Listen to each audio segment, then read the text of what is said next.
Hi, welcome back to the channel. In today's episode, I want to talk to you about the Russian oil industry and the continued damage being inflicted on Russian infrastructure by Ukraine, which has now resulted in a further downgrade to Russia's economic growth outlook for 2026. Because what we're now seeing is not just isolated strikes, this is a coordinated campaign targeting the arteries of Russia's economy, and it's starting to have a real impact.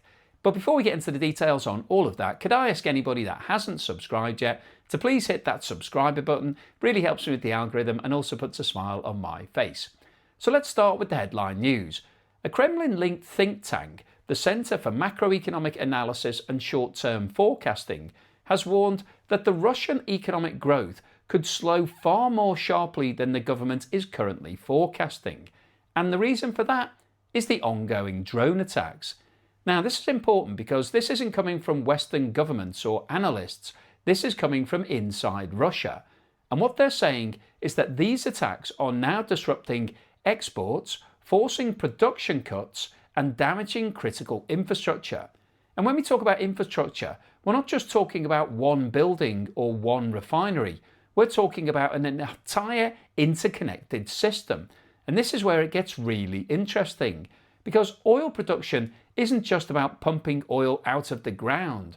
Yes, you've got extraction, then transport via pipelines or rail, then refining, then storage, then export via ports and shipping terminals.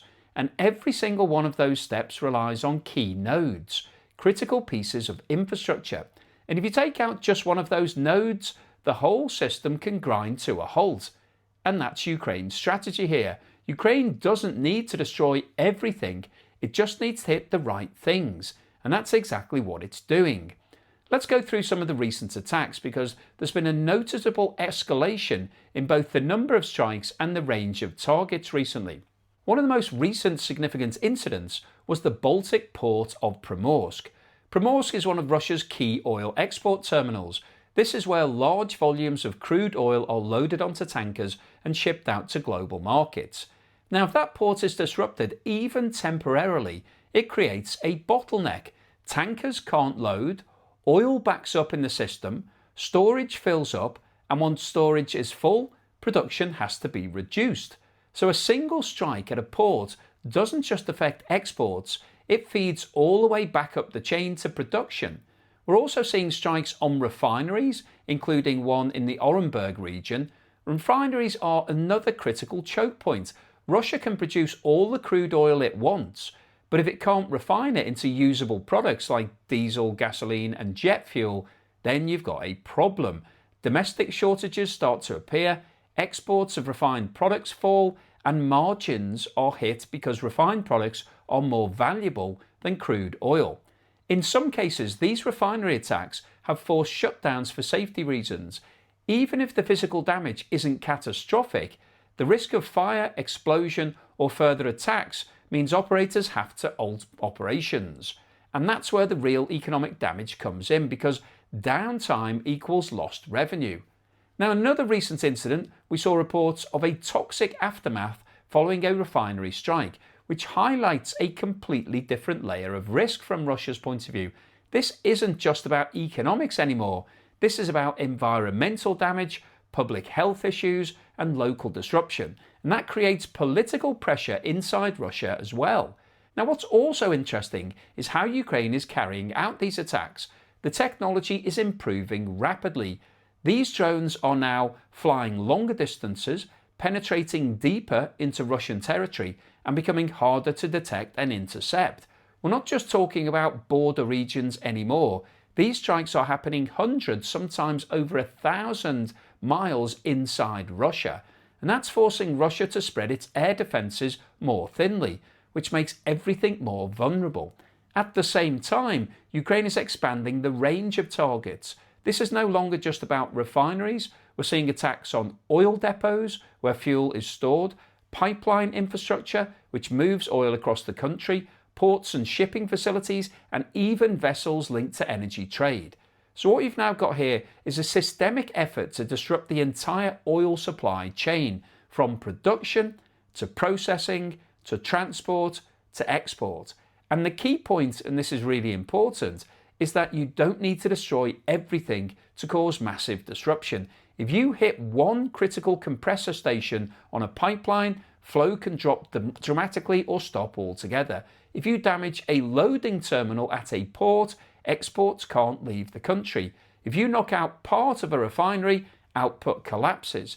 These systems are highly complex, but they're also highly fragile, and that fragility is now being exposed.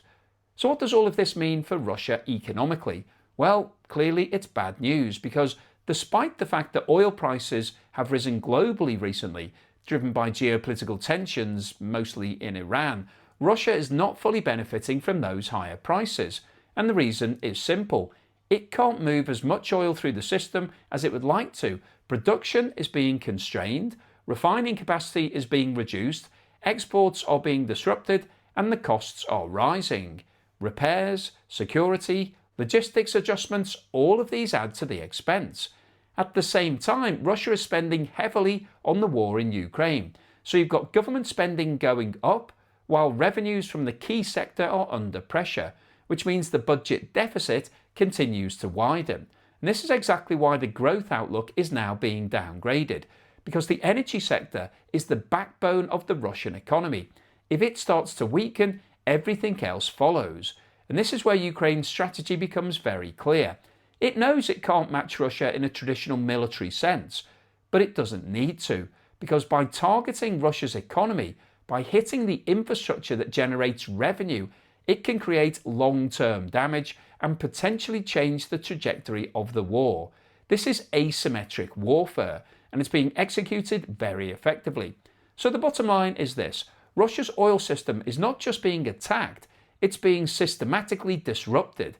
And because of the way that the system is structured, even small targeted strikes can have outsized effects, slowing production, reducing exports, increasing costs, and ultimately dragging down economic growth. And when you've got a situation where growth is slowing, spending is rising, and revenue is under pressure, that is not a sustainable position. So I'll keep you posted on any further news and developments, but I wanted to bring you up to date on the latest drone strikes because I thought it's quite an interesting development. Hopefully you've enjoyed today's video, you found it useful, informative, and most importantly, thought-provoking. If you've liked what I've said, then please give me a thumbs up. Please subscribe to the channel if you haven't done so already. Don't forget I'm currently running my competition where you can win my property. Now there's a very limited amount of time left on this competition, and I'm offering some really good deals at the moment. Lots of free tickets if you buy some. So please scan the QR code on the screen now or click the link in the description below if you'd like to get involved and help to fund the channel. Thanks also to everyone that's helping me in other ways. If you've bought me a coffee or sent me YouTube super thanks or signed up as a patron or a member, thank you for that support. Really appreciate it. It helps me post as many videos as I can. As you may have seen, I've recently launched a new channel, Joe Blogs Russia, where all of my future Russian videos will be going. But in order to be able to start posting the latest videos, I need to achieve all of YouTube's metrics. So I've got to hit 1,000 subscribers, which I've already done, but I do need as many subscribers as possible. And I also need to build up 4,000 watch hours, which is a bit more tricky. So at the end of today's video, you'll find a link to one of the videos on that channel. If you could click on that and go and watch that video, I'd really appreciate it. If you could also subscribe and maybe watch some of the other videos, I've actually set up a playlist of all of the videos, so if you could click on that and press play and then basically leave it running on your desktop or your iPad or your phone or your TV or wherever, then that would help me get to the watch time that YouTube needs me to get to, and then I will start posting all of the latest Russian content onto that channel. So if you're only interested in Russian videos, then that's probably the place in the future for you. At the moment, stick with Joe Blogs, but Joe Blogs Russia is going to also run those videos. So if you don't like all of my food and those sort of things, then you can go over there and it will just be Joe Blogs Russian videos. I'd also like to mention that the Joe and Naz channel is now live. We're bringing food, fun, pubs and banter to YouTube. I think you'll really enjoy it. It's a bit of light relief. We're talking a little bit about the history of places and what's going on with the food. We'll give you some insights, but also we'll be saying things that I think hopefully will put a smile on your face. So please check out that channel. We do need your support. We're very early stage. We're not really doing anything major yet in terms of making any money, but we are spending a lot of money going to all of these places. So if you could support us, that would be fantastic. And in the meantime, here's something to put a smile on your face.